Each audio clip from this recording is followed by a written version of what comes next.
Islam for my another video guys. আজকে ব্লগটা খুবই ইন্টারেস্টিং হতে যাচ্ছে, কারণ গ্রামের মধ্যে ব্লগ করতেছি। আর আমার সাথে আছে আমার মামা প্লাস আমার বাইক। আর আমাদের বাইকটা একটু সামনে গিয়ে দেখাবো। মামা ওই যে একটু সামনে গেছে ভিডিও শুট করবে। গাইস এখন দেখেন আমাদের বাইকটা ও আমার মামাকে, আমাদের বাইক ও আমার মামা। হ্যাঁ গাইস, একটা বাজারে দাঁড়াইছিলাম, কারণ বিকাশে মনে করেন টাকা ছিল না, মানে হাতে টাকা ছিল না, তার জন্য বিকাশ থেকে টাকা বাই করতে গেছিলাম। আর টাকা বাই করে মানে আমি আবার মামার বাসায় যাবো, মামার বাসা থেকে তারপরে ঘুরে তারপরে পানি যাবো। আর খালি যাওয়া যায় না, তার জন্য বাচ্চাদের জন্য কিছু দিয়ে দিলাম। আর এখন আমার বাসা থেকে মামাকে থেকে তারপরে বাড়ির দিকে। আর আপনারা ব্লগটা দেখে শেষ পর্যন্ত আর ব্লগটা কেমন হয়েছে জানাবেন। এখন আর বেশি কথা বলবো না, ডাইরেক্ট মামার বাসা থেকে মামার বাসায় গিয়ে তারপর কথা হবে। এর আগ পর্যন্ত আপনারা সবাই অপেক্ষা করেন। মামার বাসা থেকে মামুকে দিলাম, আর এখন মামুর বাসা থেকে এখন শুনবো। মামু আমাদের একটা জায়গায় নিয়ে যেতেছে, মানে মামু বললো একটা জায়গা বলে আছে অনেক জোর, আর আপনাদেরকে দেখানোর জন্য ওই জায়গায় নিয়ে যেতেছে। আমাদের দোষ মামুকে বাসায় মামু বেড়েছে স্বাভাবিক।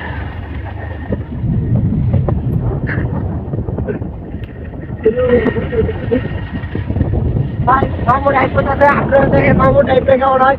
মামু যেতে গেল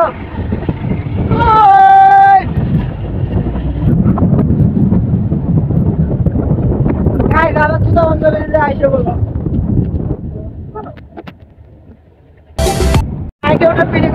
আর কি বলবো, বাইরে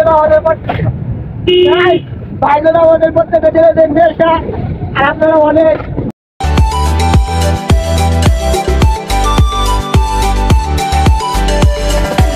আমার দাঁত ভাঙবি গ্রামের রাস্তা তো ভাঙা বলবো না, খাইতে জীবন শেষ।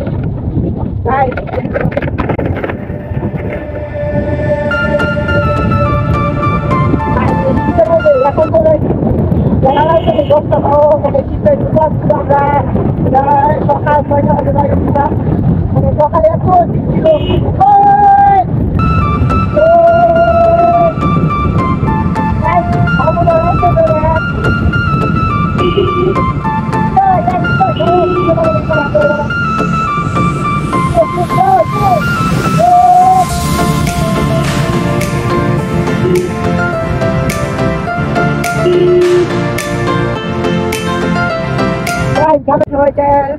মানে গ্রামের মধ্যে করি নাই, গ্রামে বাস করতেছি।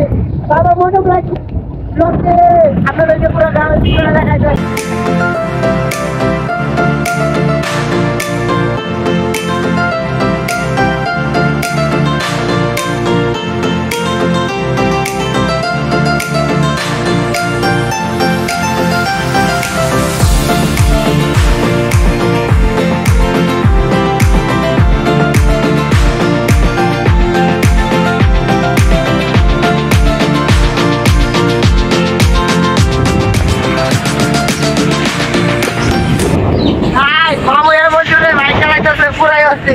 অনেকদিন পরে আবার একটা টান পাইলাম।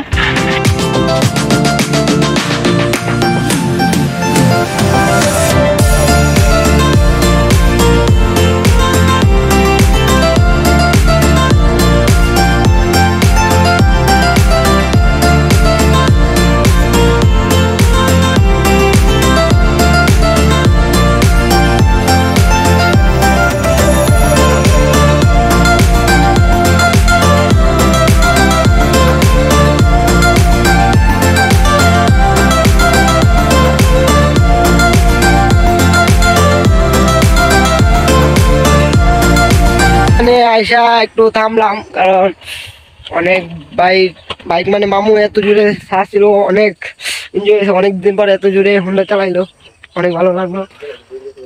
আর এখানে কিছু ফুটেজ নিয়ে ছবি তুলে তারপরে এখান থেকে আর রওনা দিব।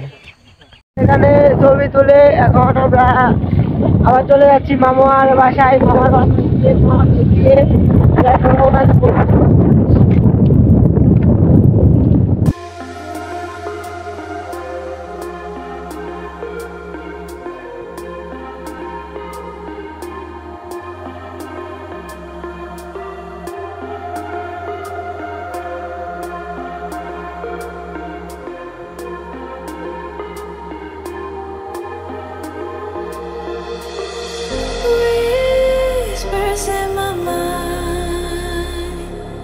slowly drifting by. All the poems I wrote for you, they made me blind, they made me lie.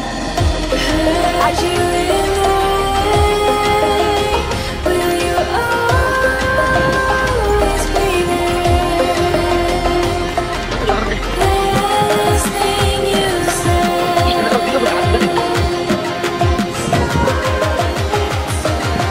sorry if it's too late.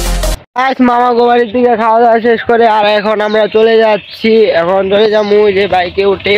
R guys আমি আর বেশি কথা বাড়াবো না, আর আপনাদেরকে বলছি যে অনেক অনেক জায়গা ঘুরে দেখাবো কিন্তু দেখাইতে পারি নাই, তার জন্য সরি। পরবর্তীতে ইনশাল্লাহ পুরো সব জায়গা ঘুরে দেখাবো। আর জায়গাটা জোর ছিল, মানে তাও তাও অনেক দূর ঘুরছি। আর দেখেন আমাদের মোটো ব্লক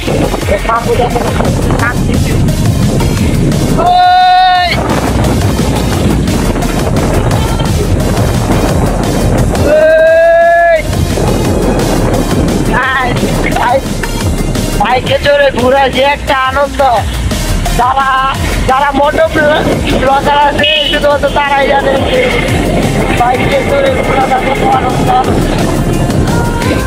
আরে গাইস গ্রামের রাস্তাটা প্রচুর ঠান্ডা, কি বলবো আর। এই সকাল 6টা বাজে উঠছি, ওইটা ঘোরা শুরু করছি। সকালে প্রচুর ঠান্ডা ছিল কিন্তু এখন ঠান্ডা একবারেই নাই, কারণ এখন বেলা 10টা বাজে। আর কথা বাড়াবো না, ডিরেক্টলি কথা হবে বাড়ির কি। এর আগে আপনারা এখানকার ভিউটা, গ্রামের ভিউটা এনজয় করেন। এর আগ পর্যন্ত আমি কিছু মোটো ব্লগ করি।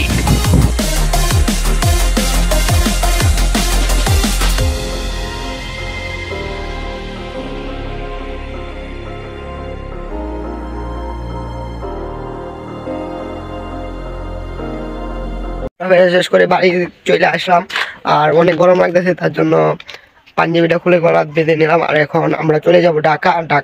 ঢাকা যাওয়ার আগে যেমন নানি বাড়ি, আর এখন সাথে আসছে আব্বু, সবার কাছ থেকে বিদায় নিতেছে। বিদায় নিয়ে এখন চলে যাবো আমার সবার সাথে দেখা সাক্ষাৎ করে চলে যাবো লোক নানু বাড়ি থেকে ডাইরেক্টলি যাবো ঢাকা।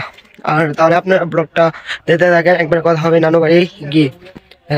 নানু বাড়ি থেকে ঘোরাফেরা শেষ করে নানু বাড়ি আসছিলাম এই দুপুর 12টার সময়। আর এখন বেলা বাজতেছে 4টা। আর এখন ওই যে সামনে আমাদের জন্য গাড়ি অপেক্ষা করতেছে, গাড়ি দিয়ে চলে যাবো। আর পিছনে আব্বু, আমার ছোট বোন আছে, ওরা আসতেছে।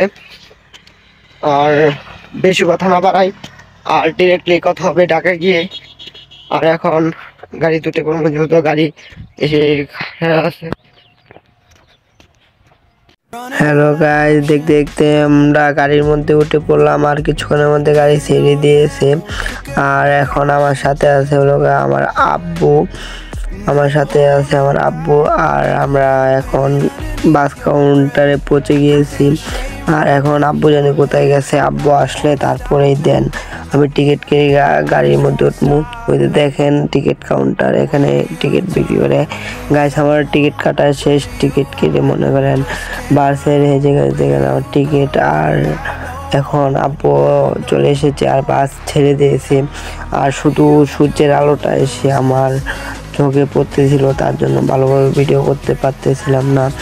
আর আমি দ্বিতীয় সিটে বসছি, কারণ প্রথম সিটে বসি নাই, কারণ প্রথম সিটে বসলে ভালোভাবে ভিডিও করতে পারবো না, তার জন্য। গাইস বাসায় এসে পড়েছি, বাসায় এসে ফ্রেশ হয়ে যায়। তারপর মনে করেন আমি অনেক টায়ার্ড ছিলাম, তার জন্য ঘুমিয়ে পড়ছিলাম, কারণ কালকে সারাদিন মানে জার্নি করছি, তার জন্য। আর মনে করেন ব্লগটা কালকে কন্টিনিউ করতে পারি নাই, আর বাসের মধ্যেও ঘুমিয়ে পড়ছিলাম, ঘুমানোর জন্য মনে করেন ব্লগটা কন্টিনিউ করতে পারি নাই। আর মনে করেন আজকের ব্লগটা কেমন হয়েছে অবশ্যই আপনারা কমেন্ট করে জানাবেন। আমি আজকের ব্লগ সম্পর্কে কিছু বলবো না, কারণ আজকের ব্লগটা আপনারা সবাই কমেন্ট করে জানাবেন। আর আপনাদের সাথে দেখা হবে নেক্সট কোনো ব্লগে। এর আগে সবাই ভালো থাকবেন, সুস্থ থাকবেন, টান টানা থাকবেন। আল্লাহ হাফেজ।